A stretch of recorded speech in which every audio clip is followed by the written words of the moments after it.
Camilo Egas was an Ecuadorian artist. He was born in 1889 in Ecuador.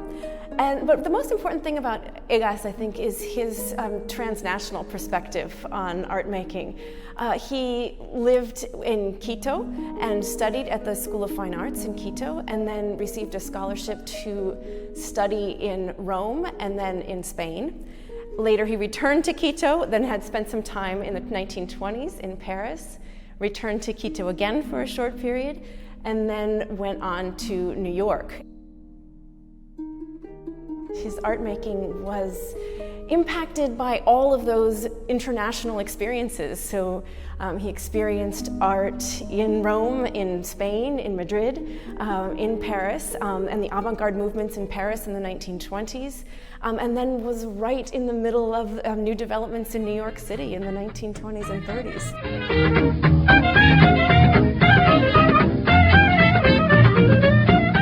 1927 was the end of the Roaring Twenties. At that moment, it's a very exciting moment. Lots of development, lots of new construction, lots of building. You have the establishment of new art museums. You have the Gallery of Living Art established in downtown Manhattan, the newly formed Museum of Modern Art in uptown Manhattan in the late 1920s. And those museums were focused on the European avant-garde for the most part. But after the crash, after the beginning of the Great Depression, you have this whole move towards social content in art. This transitional moment is when Egas entered the art scene.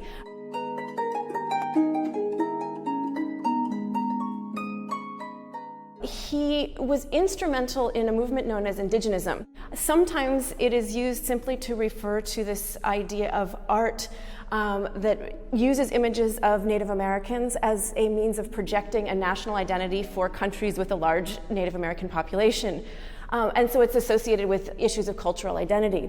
But it also became associated with ideas of social realism and the Indian as worker, or the Native American as worker, so it became associated with class status, especially in the 1930s. But what's interesting is that he was one of the first artists outside of Mexico to make that leap from cultural depictions of indigenous peoples to a social statement or a critique of the working conditions and the living conditions. And he did that leap in New York City.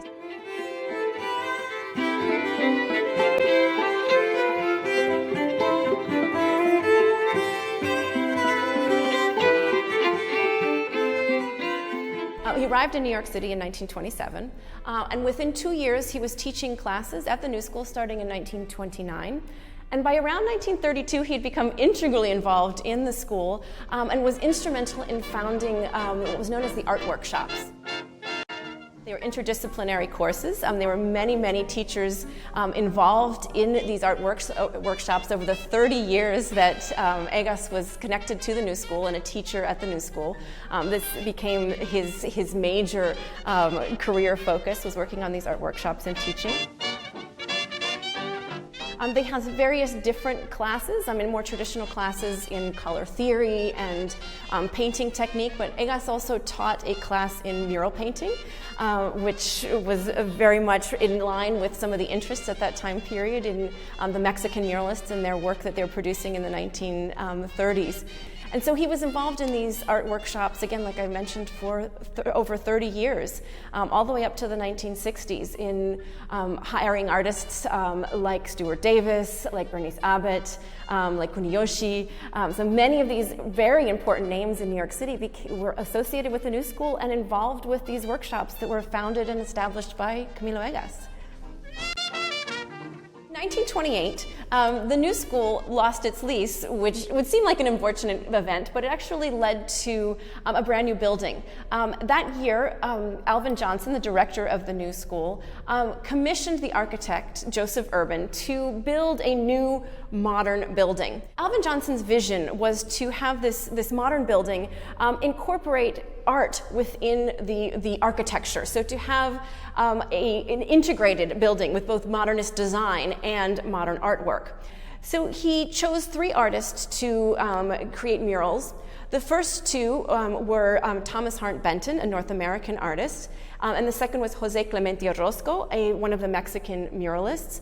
Those 2 artists were working between 1930 and 1931. The third artist that Johnson included was Camilo Egas. And so Egas started working on his mural in 1932, and the mural that he ended up with was Ecuadorian Festival.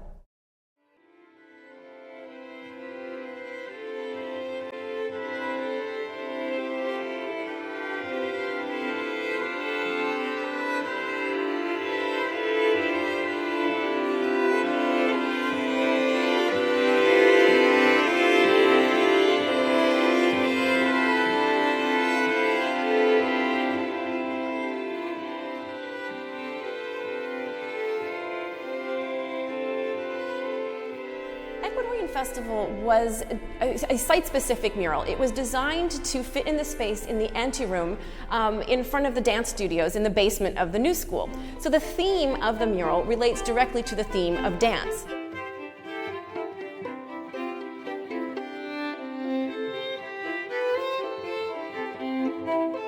The mural includes various different indigenous groups in various different costumes, but they are not specifically kind of anthropological looks or ethnographic looks. It's not accurate in the sense that it represents a scientific depiction of what these groups look like.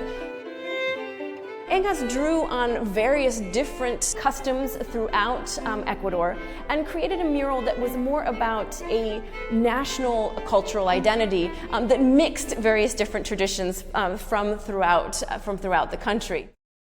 He divides the mural with 2 extremely tall hats on the top of indigenous dancers. And the hats are wrapped around with ribbon and supported by other figures on the side that have these forked sticks that are actually holding up the figures' hats. And Egas uses these hats that really slice the mural in half right up the center. He uses them as a compositional device to divide the space. So these 2 empty spaces occur on either sides of these hats. And he uses them also as a way of kind of pulling in the other elements of costume. Much of this was an artist's interpretation or an artist's kind of creative take on how he perceived indigenous identity or how it might serve his own purposes. But there was a desire on the part of the journalists and the critics to see Egas as somehow inherently connected or somehow kind of knowledgeable of true indigenism or true indigenous life. And it was an access to an exotic place that North America didn't know about. So there was this desire to interpret his work this way. And Egas didn't necessarily perpetuate it, but he also didn't discourage it and didn't tell people otherwise, that it was not necessary, that it was a creative and an artistic vision rather than a scientific or anthropological depiction of these indigenous peoples. One of those people who had his own personal interpretation of the mural was, of course, Alvin Johnson, who gave Egas the commission. Johnson speaking here. Egas combines in himself the blood and the spirit of the Inca and the Spaniard. He is alive as none of us are to the great problem of Latin America, the amalgamation of the pre-Columbian civilization with that of Spain. No Anglo-American has cried to heaven because Egas represents the creative, artistic, indignantly pietistic Native American culture in its struggle against the suppressive hand of the Spanish white race arrogance. And this quote is just wonderful. I mean, it brings together so many of Johnson's ideas about colonization, about theories of mestizaje, or the mixing of races, that probably come from the Mexican Secretary of Public Education, Jose Vasconcelos. He introduces these idea of mixed racial heritage and colonization, and all of these things he applies to his interpretation of Egas's mural. Camilo Egas was truly a transnational artist. He lived all over the world. He experimented and worked in various different styles and tendencies, and he was not simply a national Ecuadorian artist, but again, as I mentioned earlier, he worked in Rome and Spain and Paris and most of his life in New York City. So here's someone who's truly transnational and bridging cultures. And so I think there's new interest in his work right now as an example of what happens when these cultures come together at an exciting moment in the 1930s. But this is also what's happening in the contemporary art world now, with a focus on globalization, transnationalism, and multiculturalism.